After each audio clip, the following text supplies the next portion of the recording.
And we're alive. Yeah.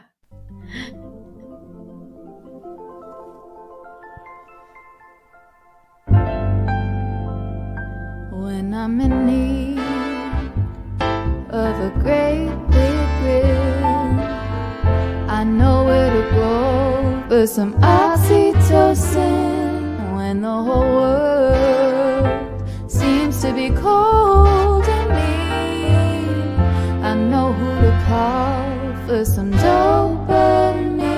I'll be your Lucy, you'll be my Ethel, I'll be the Thelma, you'll be Louise, and we'll ride together till we reach the rainbow's end. Thank you for being my friend.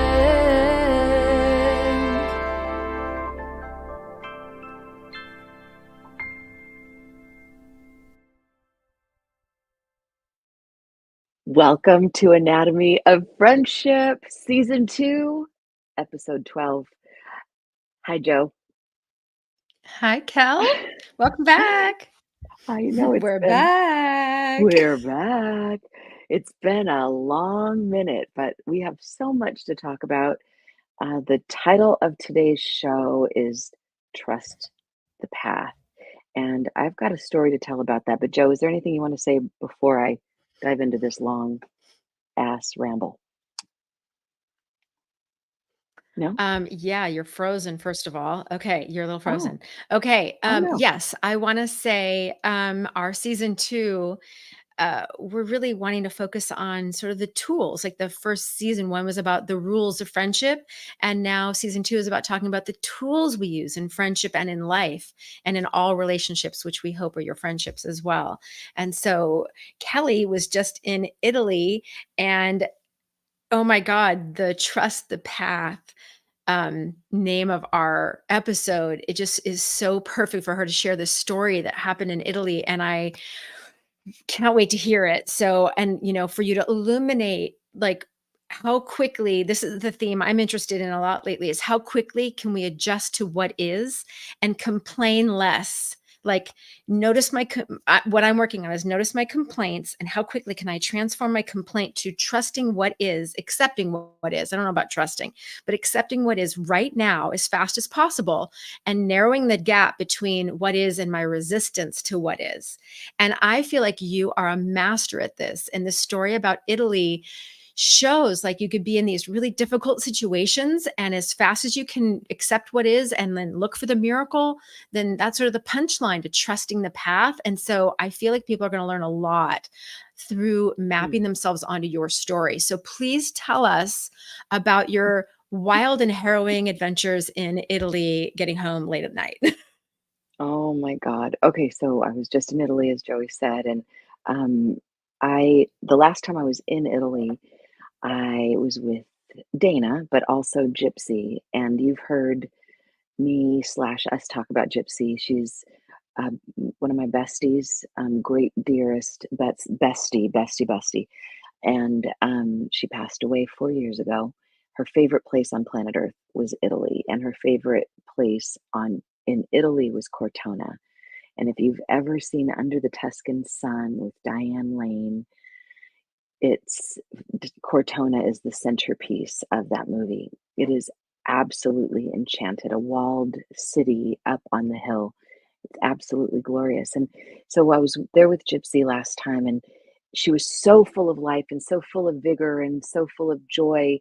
I was like, wow, Gypsy is Italian in her spirit. So when she passed away, I had this thought that I want to bring some of her ashes to Cortona. And of course, I couldn't find her ashes before I left because her, just like Gypsy, she was, excuse me, last bit of COVID going on in my throat.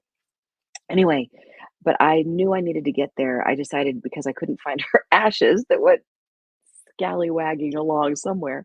I took one of the necklaces she gave me and I thought I'm going to find a place to put it in Cortona. And I just had, it felt like a mission from God to get to Cortona.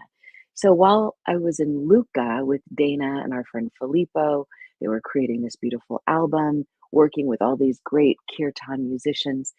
I decided this was like the perfect day to get away.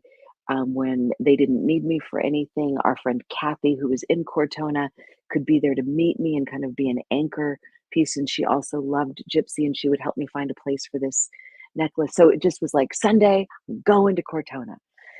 And I had all the trains all mapped out. And first leg of the journey, one train comes in late. I end up having to hitchhike for the first time in my life to catch the train to Cortona. Anyway, I end up in Cortona. It's beautiful. Here's a little aside while I'm there. Me and Kathy are looking all over in these beautiful old buildings that Gypsy used to love, like a planter, a little crag between the rocks to put this necklace. And finally, I look at Kathy and I'm like, I know the perfect place to put Gypsy's necklace around your neck. You are Italy. You are one of Gypsy's dear friends. You should have this piece of Gypsy. And she was in tears. I was in tears. We were in the middle of the big piazza in Cortona, and it was like so sacred. Everything just felt charmed. Like this trip just felt so special. So it's time for me to go back. And the first leg of the train is fine. Second leg of the journey is delayed by like 2 hours. And I realize I'm not going to catch my connecting train back to Lucca. So Dana's like, Kelly, there's no way we can't get you. You're hours away from here. You're going to have to book a hotel. So I booked a hotel. Only when I arrived at the little town, there's no Ubers and no cabs to take me, and there's nobody because it's getting late. It's like almost 11 o'clock, and it turns out, God, I'm talking really fast. I'm just trying to get to the punchline here. Turns out No, no, people you're don't doing good. Yeah. travel. People don't travel much in Italy. I mean, on a Sunday. Sunday is like family time. So nobody's out. Finally, somebody who had heard me trying to get some help whispered to me, "That bus way over there, it's going to Lucca. I bet you they'll take you if you run." So I'm running, running, running. I finally jump on the bus, beg them in my English. They're speaking Italian. They finally come on in. They let me come on the bus. I'm like, hallelujah. So I'll at least arrive in Lucca at 1 in the morning, but at least I'll be closer to my final destination, which is only about 15, maybe 20 minutes from the train station. So on my way, I'm noticing my phone is getting like the battery is going from 18% low. It's just like on a race down to zero. So I still have a little bit. I finally arrive in Lucca. Okay. And there's some people who read my book, A Crisis is a Terrible Thing to Waste, know that I had a similar debacle in Milan a few years ago where we were at like the a train station after it closed down and we had 1,000 pounds of luggage and nowhere to go. We were just sitting there in the middle of an island. So that's another story to read about in A Crisis is a Terrible Thing to Waste. This is a new story. This just happened 2 weeks ago or less.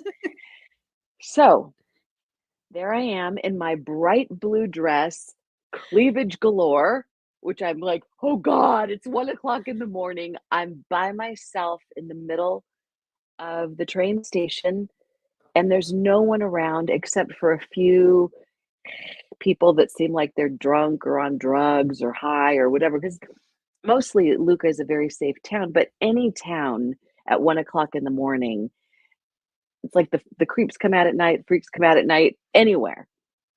So I'm not feeling all that safe. And I keep trying to hit my Uber app and it keeps saying unresponsive.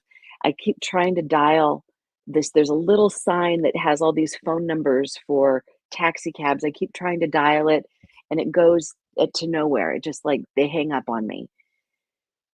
So I finally just program in my GPS. I'm going to walk to my final destination. I'm just going to figure out how to walk there. And To the okay. hotel? To Filippo's house where we were supposed to go and where we were staying.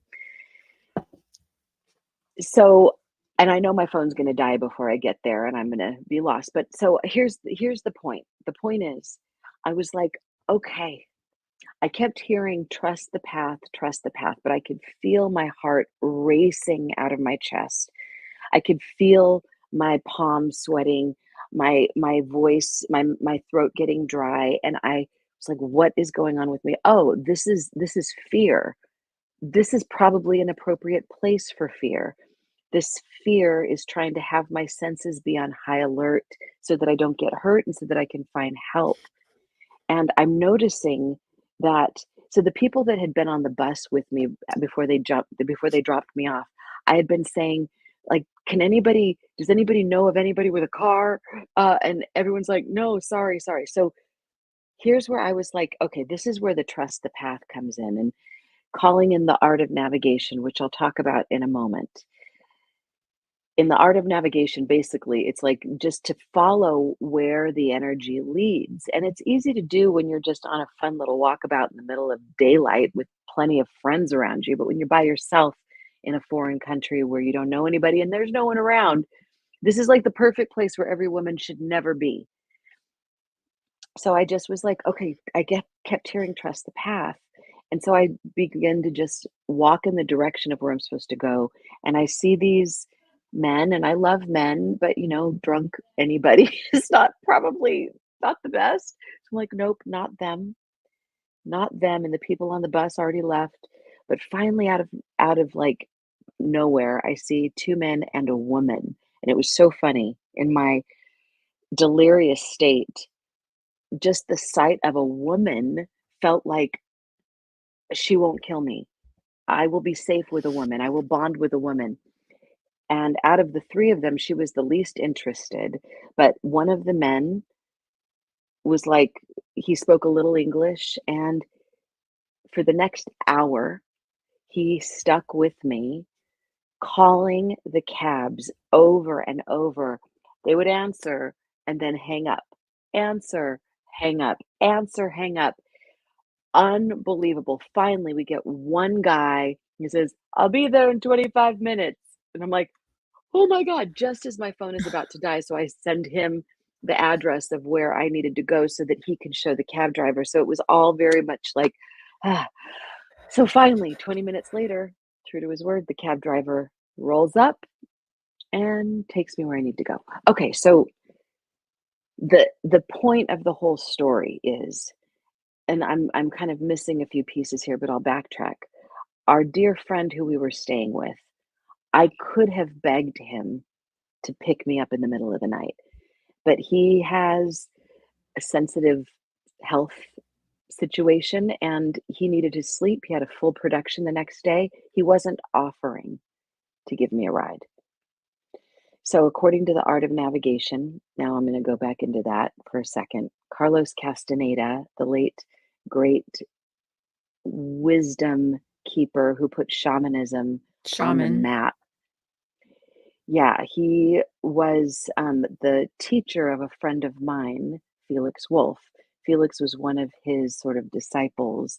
And he said that of all the teachings that Carlos Castaneda taught to his followers, the art of navigation, according to Felix, was the most important, the most powerful, the most usable, the one that he used every second of every day of his life.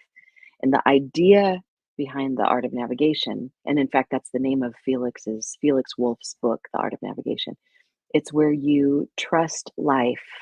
You trust that you're within a living universe you treat it like it's alive because it is. And you treat it like it's a dance partner. And you're not leading the dance, but there's an energy and it's guiding you. It's moving you from right to left, from side to side. And when you sync up with it, when you get in sync with the art of navigation, you become led to who the right person is, who the right situation, where to go. And he said that it would get to the place where there was absolutely no effort. You and I, Joey, talk about for fun and for free, which is very much correlated to not wanting to put people out, not wanting to be put out, but being in that sweet spot, that zone. So the art of navigation correlates to this. And he would say that when you would follow this to the letter, like it was a religion, he said that it got to the point where you would think of a person, anybody, and they would show up or they would call. and you would say, "Wow, I'm really hungry for Hungarian goulash." And all of a sudden somebody would walk by and say, "Hey, I have some extra Hungarian goulash. Do you want some?"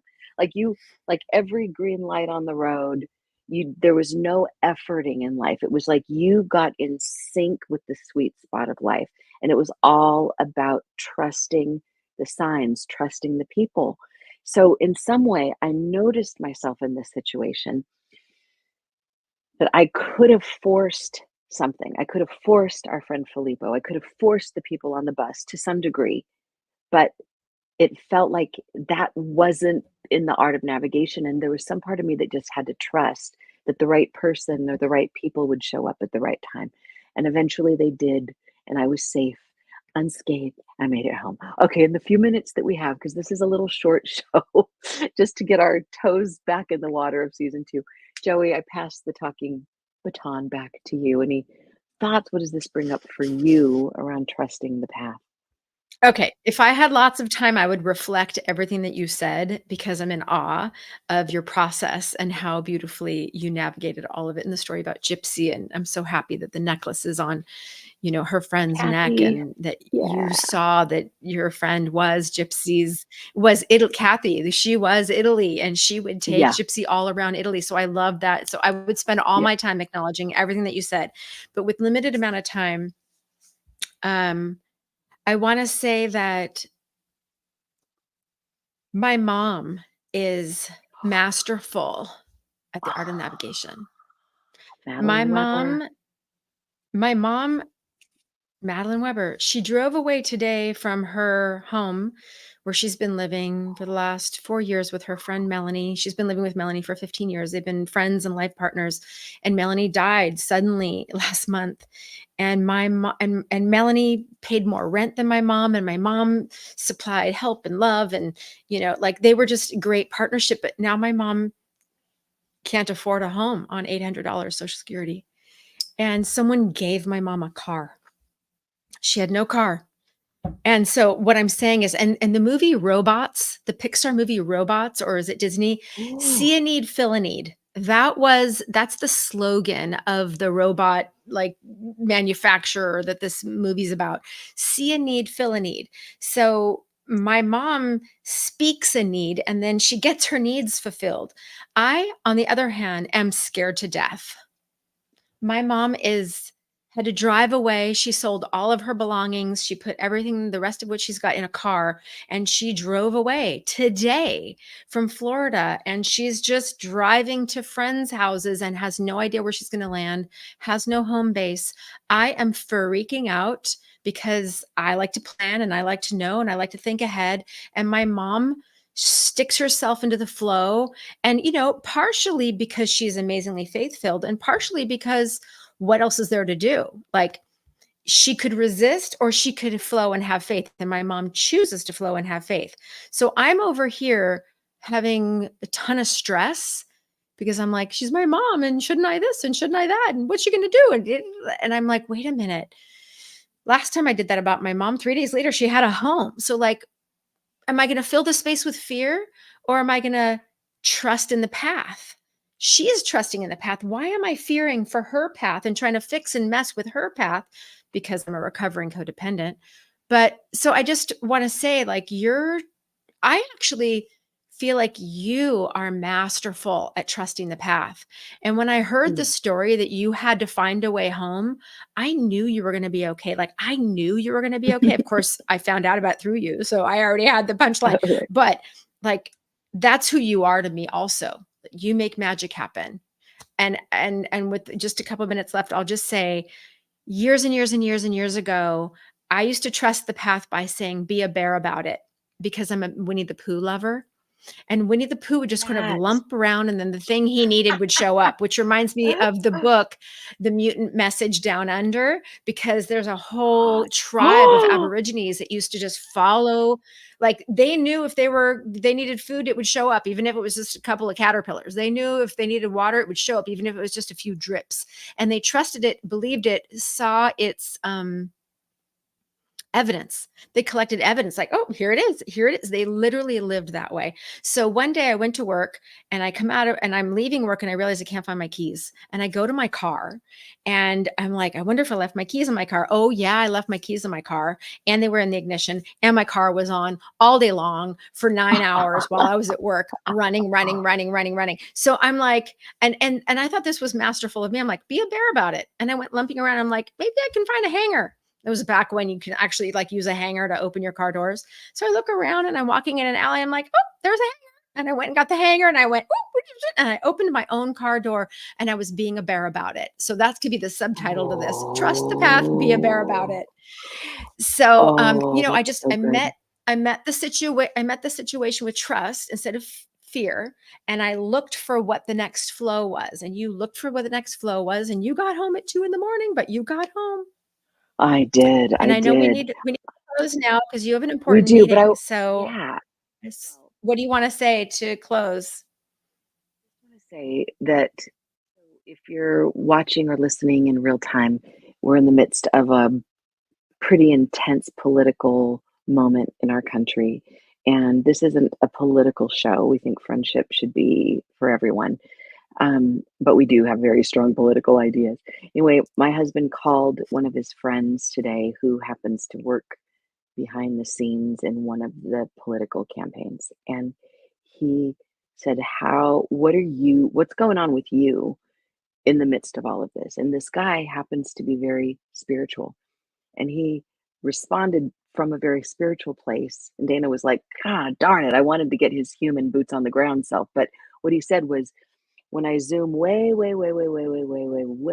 out, I'm filled with peace. I am filled like it's all beautiful. It's all beautiful.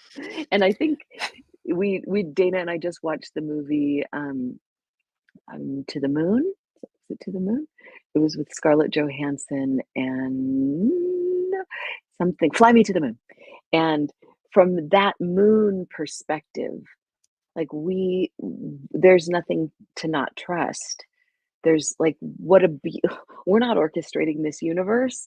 We're not causing the breathing to happen in these contraptions. We're not making the blood flow. Oh my God, we're part of a bigger system that is beautiful. And there are things that do fall apart sometimes, but do they really fall apart? Maybe they fall apart so that we can put them together in a new way. So I think we have no choice but trust the path. Or at least I have no trust. The more I trust it, the more it No, reveals we can itself. And yeah, resist, but yeah, resisting is a choice too. But exactly. nice Like way just to knock end. everything Okay. over. Exactly. On Just that trust note, the path. Just trust it. just It's trust it. okay. Bam! Everything works out. It does. Thank you so much for joining us. We have so many more shows coming up. So if you haven't subscribed, please do all that stuff. And until we all meet again, thank you for being our friend.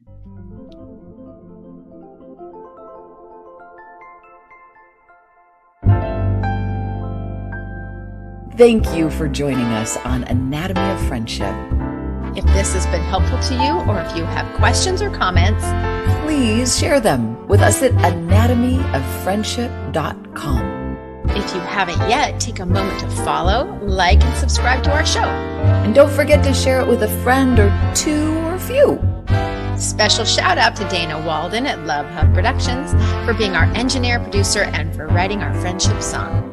And Karina Grandma for being the voice of our song. Take it away, Karina.